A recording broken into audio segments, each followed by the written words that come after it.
Jean-Marc, rappelez-vous, c'était il y a un mois, et j'avais votre collègue qui était en face, je lui ai dit, on va faire le bilan dans un mois, mais je n'y crois pas. Ouais, vous n'y croyez pas à l'époque, je me souviens. À l'époque, je n'y croyais pas. Là, on est à zéro. Non seulement ça n'a pas été efficace, mais ça a été le contraire. C'est-à-dire qu'on a eu encore moins. Donc cette décision a apporté le contraire de ce qu'on voulait. Donc c'était peut-être pas la bonne décision d'après les chiffres qu'on a là. Je suis d'accord sur votre analyse sur le fait que l'aura de la France n'est plus aussi bonne au niveau international. On le voit bien à l'Australie, aux États-Unis et dans tous les autres pays. Maintenant, sur vos 3 propositions, restreindre les visas, ça n'a pas marché à 50%, je ne pense pas que ça marche à 100%, et puis il y a des gens qui doivent quand même venir chez nous. Ouais. Transfert d'argent, on ne peut pas le faire. Un privé peut envoyer de l'argent, c'est impossible. La dernière est la bonne, la dernière est la bonne, et je pense qu'il faut vraiment se mettre dans une réunion. Merci du bon point, cher Ludovic. Non, c'est mon avis à moi par rapport à vous. Je sais que tout le monde viendra sur les solutions. Vous en avez un sur 3, visiblement. Mais Sébastien Chenu, vous en avez un sur 3 pour Ludovic Toro. Mais non, celui que j'évoque, c'est celui qu'on est tous les 4 d'accord sur cette table. Il y a une coopération, il y a des échanges. Qui gagne, qui perd dans cette coopération?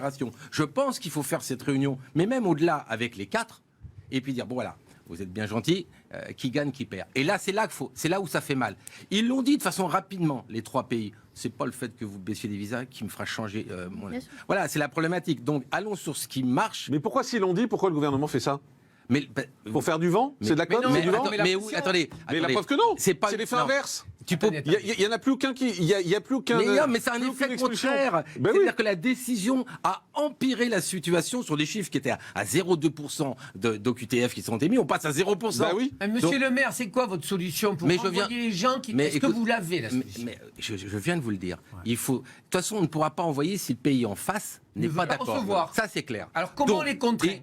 Non. Il vient de vous le dire. Je viens de vous le dire. Je ne sais pas si vous m'entendez ou pas, mais on était tous d'accord sur le fait que maintenant, il faut se voir sur la coopération économique. Oui. Il faut taper sur l'argent. C'est comme ça que ça marche partout dans tous les domaines. Eh bien, il faut se voir. Qu'est-ce qu'on fait? Qu'est-ce qu'on donne là? Qu'est-ce qu'on donne là? Vous le faites pas, on le fait plus. Et pourquoi ça se fait pas, ça? Écoutez, moi, je n'ai pas le même avis que vous. Je pense qu'on met la pression dans tous ces pays.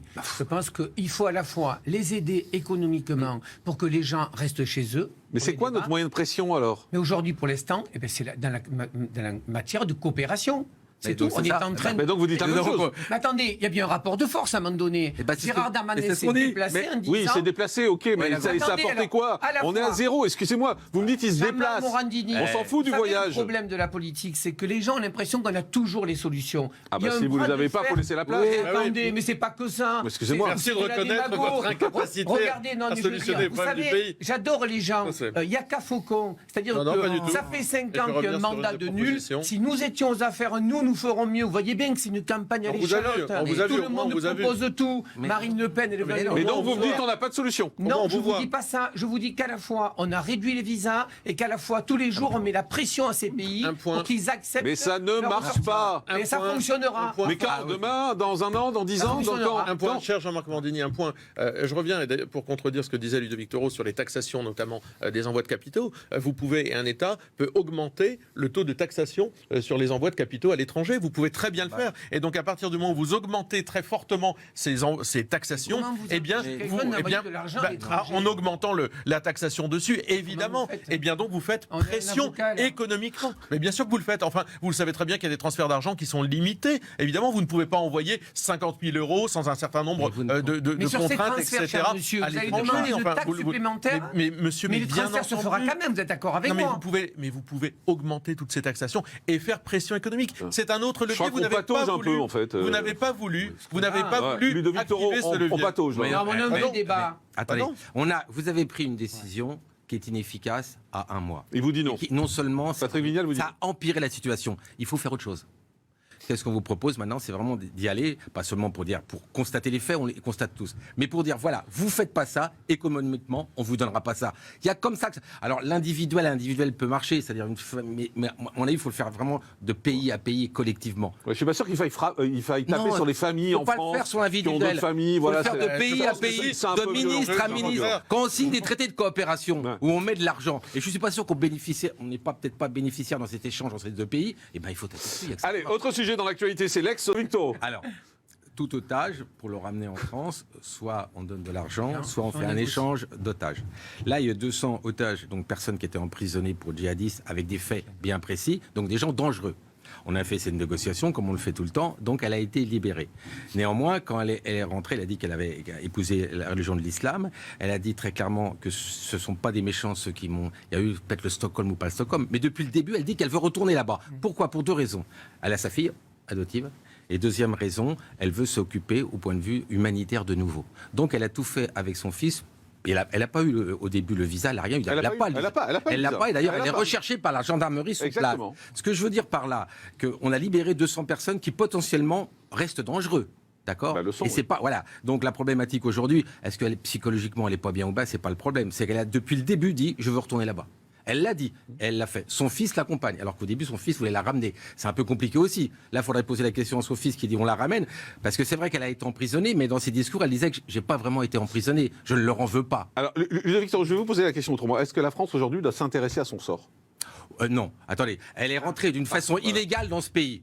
Le pays va gérer la situation. D'ailleurs, il y a un mandat contre elle de la gendarmerie. Donc on doit plus s'occuper d'elle, quoi qu'il y arrive. Mais ça, attendez, de toute façon, qu'est-ce qui va se passer ? Si sur place ils font le travail, ils vont la ramener en France. Oui, mais imaginez qu'elles sont enlevées, puisque les autorités maliennes disent qu'elle est retournée dans des zones qui sont des zones dangereuses. Non, parce que les autorités musulmanes sur place ont tendance plutôt à la protéger de par ce qu'elle a dit et fait. Sébastien Vignal. On ne peut pas évoquer le côté psychologique, parce qu'elle dit très clairement qu'elle veut voir sa fille et qu'elle veut refaire de l'humanitaire. Fille adoptive. Voilà, elle a fait ça depuis 20 ans de l'humanitaire, d'accord. Ça va. Donc, oui, non, mais attendez, je veux dire. Mais est-ce que vous êtes d'accord avec Sébastien Chenu quand il dit laissons-la ? Non, là, attendez, là, on va pas libérer chaque fois tous les 3 mois 200 personnes. Donc vous êtes d'accord sur laissons-la ?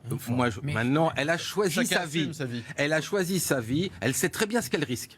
Puisqu'elle a déjà vécu emprisonnée. Elle sait que ça peut se reproduire. Elle a décidé d'affronter ce danger. Donc vous dites que Sébastien Chenu, laissons-la. Je dis, comme n'importe quelle personne, nous avons fait notre travail. Nous l'avons sortie de cette prison, nous l'avons ramenée. Elle a choisi consciemment de retourner pour des raisons qu'elle a bien sûr évoquées. C'est la première fois qu'on a une otage, effectivement, qui retourne auprès de ses bourreaux ou de ses joailliers, ou peut-être des gens avec qui, effectivement, elle a voulu travailler de manière sociale. Moi, je suis gêné aussi parce qu'on a libéré des gens, parce que des gens ont fait des sacrifices pour cette personne, mais je suis encore plus gêné de la part de son fils. On le voit dans l'interview qui dit je vais te protéger, et le fils accompagne la mère. Donc vous avez en partie raison, monsieur le maire. Je pense qu'elle veut retrouver sa fille adoptive et faire du social, mais je pense qu'elle aurait pu réfléchir. On a libéré des gens. Cher, et je pense que ce genre de personne fait du social, ça coûte des vies de militaires, des vies de Français. Après, je pense que les mots ont une importance. Je pense que c'est pas la peine d'avoir des mots très violents. Si.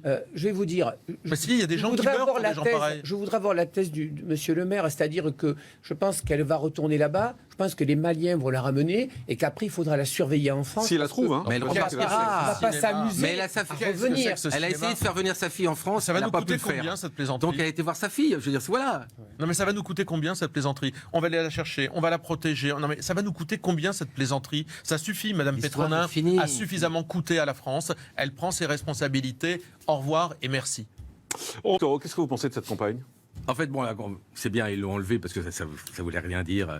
Mais ça voulait dire quelque chose. Oui, ça liberté. On ne peut pas en parler. C'est même pas à eux de juger ça. Il y a des gens qui se battent pour ça dans certains pays. On n'en parle pas. Le problème, c'est le Conseil de l'Europe. Bah oui, mais parce que moi, je me dis, mais c'est quoi ce truc-là ? On ne connaissait pas. Voilà, j'ai été chercher.